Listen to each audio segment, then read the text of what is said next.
হাসনাত আব্দুল্লাহকে পরবর্তী টার্গেট হিসেবে উল্লেখ করে ভারতের সাবেক সেনা কর্মকর্তা কর্নেল অবসরপ্রাপ্ত অজয় কে রায়না লিখেছেন, গুলি করতে হবে ঘাড়ে, মাথায় নয়। প্রথমে তাকে নিশ্চুপ করাতে হবে এবং ছোট্ট ছোট্ট ভুলগুলো শুধরে নেওয়া হবে। ভারত যে কোনো সময় হামলা চালিয়ে দিতে পারে, কোনো প্রকার আইনের বালাই কিন্তু এখানে নাই। নেক্সট লক্ষ্যবস্তু হাসনাত আব্দুল্লাহ। বিভিন্ন সূত্রে জানতে পারছি হাসনাত আব্দুল্লাহকে ভারত বিরোধী বক্তব্য দেওয়ানো হচ্ছে পরিকল্পিতভাবে, যাতে করে হাসনাতকে খেয়ে দিলে সেই দায়টাও ভারতের উপর চাপানো যায়, সেই দায়টাও বাংলাদেশ আওয়ামী লীগের উপর চাপিয়ে সাধারণ মানুষের সাইকোলজি নিয়ে গেম খেলা যায়। দেশের ভেতর তাদের আর কোনো রাজনীতি আর অবশিষ্ট নেই। মানে এখানেই জেনারেল ওয়াকারুজ্জামান যে 2025 সালের জানুয়ারিতে মানে কথাগুলো বলেছেন সেটা নতুন করে পড়া দরকার। যুদ্ধ শুরু হলে যুদ্ধ কারা করবে, হাসনাতরা নাকি এই ওয়াকাররা?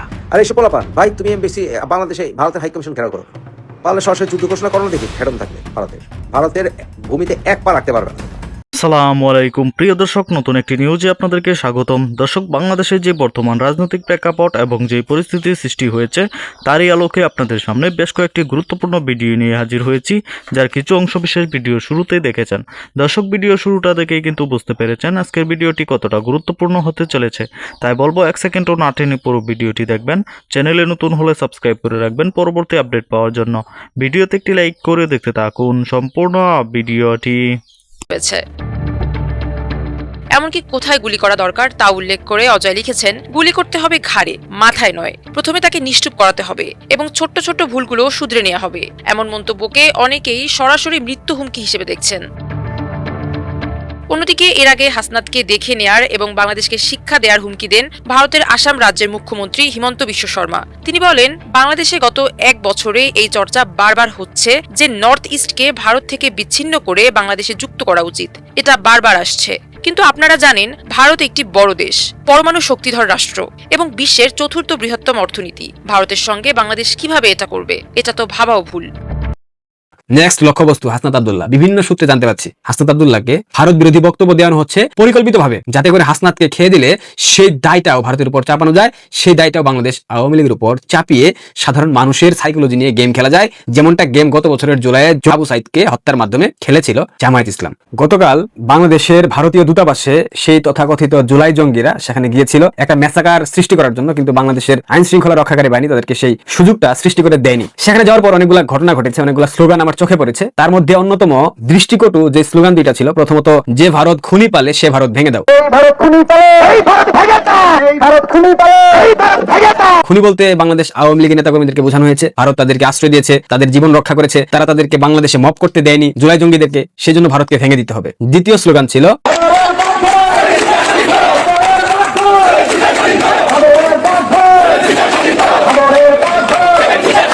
বাবরের পথ ধরো, 7 সিস্টার্স স্বাধীন করো কিংবা দখল করো। লুৎফুজ্জামান বাবর বিএনপির মন্ত্রী, সেই 10 ট্রাক অস্ত্র কেলেঙ্কারি মামলা যে সেখানকার মূল হোতা, তারা চেয়েছিল ভারতে অস্ত্র প্রবেশ করে ভারতের 7 সিস্টার্সকে উলফার সাথে যোগ সাজসে কোনোভাবে উত্তপ্ত করা যায় কিনা, এমন প্রচেষ্টা ছিল, এবং সেটা পরবর্তীতে বিএনপিকে কিভাবে ভোগ দিতে হয়েছে গত 17 বছর আপনারা নিশ্চয়ই দেখতে পাচ্ছেন। এই দুইটা স্লোগান দিয়ে তথাকথিত জুলাই জঙ্গিরা ভারতীয় দূতাবাস অভিমুখে যাত্রা করেছিল, কিন্তু আইন শৃঙ্খলা রক্ষাকারী বাহিনীর ব্যারিকেডের কারণে তারা তাদের কাঙ্ক্ষিত গন্তব্যে পৌঁছাতে পারে নাই। সেখানে সর্বোচ্চ 500 থেকে 1000-এর মতো লোকজন ছিল। এই তথাকথিত জুলাই ঐক্যের ব্যানারে জুলাই জঙ্গিরা ডক্টর ইউনূসের সম্পূর্ণ তত্ত্বাবধানে বাংলাদেশের যে উগ্রবাদী এই ইউনূসের ভাড়াটে একটা গোষ্ঠী আছে, এই গোষ্ঠীকে দিয়ে ইউনূস যাচ্ছে তাই করাচ্ছে। এই জুলাই জঙ্গিরা এবং ডক্টর ইউনূসের সরকার খুব করে চাইছে ভারত কোনোভাবে ক্ষুব্ধ হয়ে, বিরক্ত হয়ে, কিংবা তাদের আঞ্চলিক স্থিতিশীলতা, তাদের আঞ্চলিক নিরাপত্তার স্বার্থে হলেও যাতে বাংলাদেশে একটা সামরিক হস্তক্ষেপ করে, একটা আক্রমণ করে। সে কারণেই তারা প্রতিনিয়ত ভারতকে উস্কানি দিচ্ছে। কোনোভাবে ভারত যেন সেই উস্কানিতে পা দিয়ে বাংলাদেশে আক্রমণ করে বসে। এত কিছুর পরেও ভারত আজ অবধি যথেষ্ট সহনশীলতা দেখিয়েছে। ভারত পারমাণবিক শক্তিধর রাষ্ট্র, সামরিক সক্ষমতার দিক থেকে ভারত 3 বা 4 পুরো পৃথিবীতে। সেই ভারতকে প্রতিনিয়ত এভাবে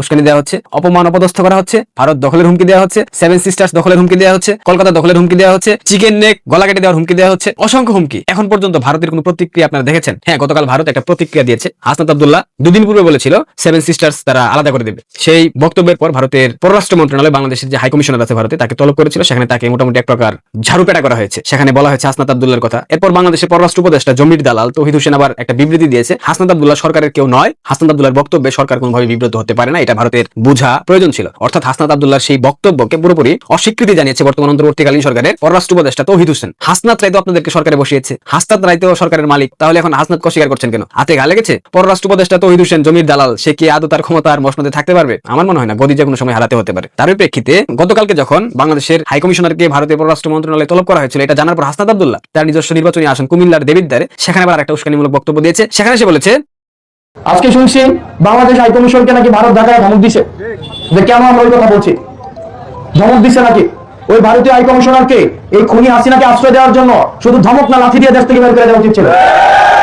বাংলাদেশে উপস্থিত ভারতের যে হাই কমিশনার তাকে লাথি মেরে বের করে দেওয়া উচিত। এই বক্তব্যগুলো কিন্তু সরাসরি ভারতের স্বাধীনতা সার্বভৌমত্বে আঘাত আনছে। এগুলা কি এই জুলাই জঙ্গিরা বুঝতে পারছে? হ্যাঁ, এরা বুঝতে পারছে এবং জেনে বুঝে তারা এই মন্তব্যগুলো করছে, যাতে করে ভারত একটা বিশাল পদক্ষেপ নিতে বাধ্য হয়। বাস্তবতায় আসেন, বাংলাদেশের 3 দিকে ভারত যদি বাংলাদেশের আকাশ পথ বন্ধ করে দেয়, বাংলাদেশের সামুদ্রিক পথ বন্ধ করে দেয়, সেক্ষেত্রে বাণিজ্যিকভাবে বাংলাদেশ ভেঙে পড়বে। চট্টগ্রাম বন্দরে যদি আমদানি রপ্তানি টোটালি অফ করে দেওয়া হয়, সেক্ষেত্রে বাংলাদেশের অর্থনীতি কোথায় গিয়ে ঠেকবে? ভারত যদি তাদের সকল পণ্য বাংলাদেশে পাঠানো সম্পূর্ণরূপে বন্ধ করে দেয়, বাংলাদেশকে আদৌ বাঁচতে পারবে? বাঁচতে পারবে না। আরেকটা বাস্তবতা হলো, ভারত যদি বাংলাদেশের আকাশ সীমায় ঢুকে এয়ার স্ট্রাইক করে, ভারতের ব্রহ্মোস মিসাইল থেকে শুরু করে পিনাকা, অগ্নি, এই ধরনের 10 থেকে 15টা মিসাইল বাংলাদেশের স্থাপনাগুলোতে মারে, যেগুলো গুরুত্বপূর্ণ স্থাপনা, বাংলাদেশের সেনা ক্যান্টনমেন্ট, বাংলাদেশের বিমানবন্দর, 10টা ব্রহ্মোস যদি মারে, বাংলাদেশ কি আস্ত থাকবে? বাংলাদেশ তো বে অফ বেঙ্গলে গিয়ে পড়বে, বাংলাদেশ তো মাটির সাথে মিশে যাবে রে ভাই। এই বাস্তবতাটা জুলাই জঙ্গিরা কেন বুঝতে পারছে না? ভারতের পররাষ্ট্রনীতিতে স্পষ্ট লিখিত আছে, তাদের স্বাধীনতা সার্বভৌমত্বে যদি কোনো দেশ থ্রেট হিসেবে অবতীর্ণ হয়, সেক্ষেত্রে ভারত যে কোনো সময় হামলা চালিয়ে দিতে পারে। কোনো প্রকার আইনের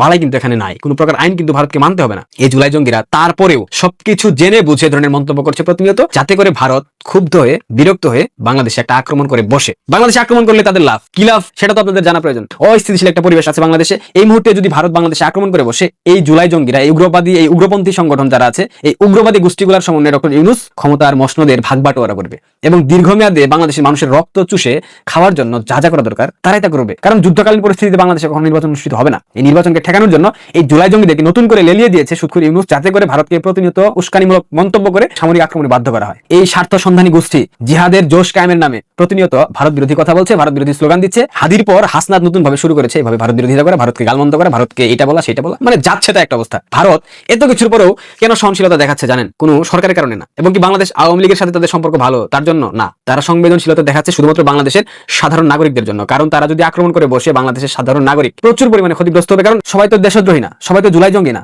সবাই তো রাজাকারের বাচ্চা না, সবাই তো পাকিস্তানের বীজ না। সো এই পাকিস্তানের তথাকথিত একটা শ্রেণীকে মারতে গিয়ে ভারত চাচ্ছে না বাংলাদেশের নিরপেক্ষ সাধারণ মানুষ যারা আছে, যারা দেশপ্রেমিক মানুষ আছে, যারা মুক্তিযুদ্ধের পক্ষের শক্তি আছে, তাদেরকে কোনোভাবে আক্রমণ করতে। এই একটা মাত্র কারণে ভারত এখন পর্যন্ত যথেষ্ট সহনশীলতা এবং সংবেদনশীল আচরণ করেছে। অন্যথায় আরো আগেই ভারত এই সরকারকে প্যাকেট করে হাড্ডিগুড্ডি সমেত একদম অপরে পাঠিয়ে দিত। পৃথিবীর প্রত্যেকটা দেশ তাদের স্বাধীনতার সার্বভৌমত্বের উপর আঘাত হানলে চুপ করে মুখ বুজে সহ্য করবে না, তার জন্য যথেষ্ট প্রতিরোধ করবে, সামর্থ্য অনুযায়ী আক্রমণ করার চেষ্টা করবে। ভারতের ক্ষেত্রেও তাই। যারা জিহাদের জোশে, যারা আবেগের বশবর্তী হয়ে ভারতের সাথে যুদ্ধের উস্কানি দিচ্ছে, তাদের ফলাফল কখনোই ভালো হবে না।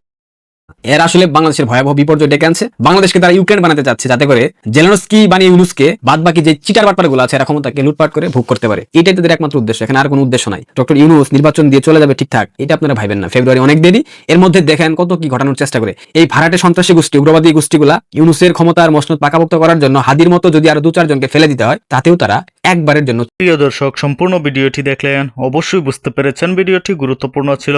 দর্শক, এই ভিডিওতে যে তথ্যগুলো আপনারা পেয়েছেন, এ বিষয়ে আপনাদের কি মতামত তা অবশ্যই কমেন্টে জানাবেন, এবং পরবর্তী আপডেট ভিডিওগুলো সবার আগে পেতে চ্যানেলটিকে এখনই সাবস্ক্রাইব করে রাখুন। এই মুহূর্তে বিদায় নিচ্ছি, দেখা হবে পরবর্তী কোনো ভিডিওতে।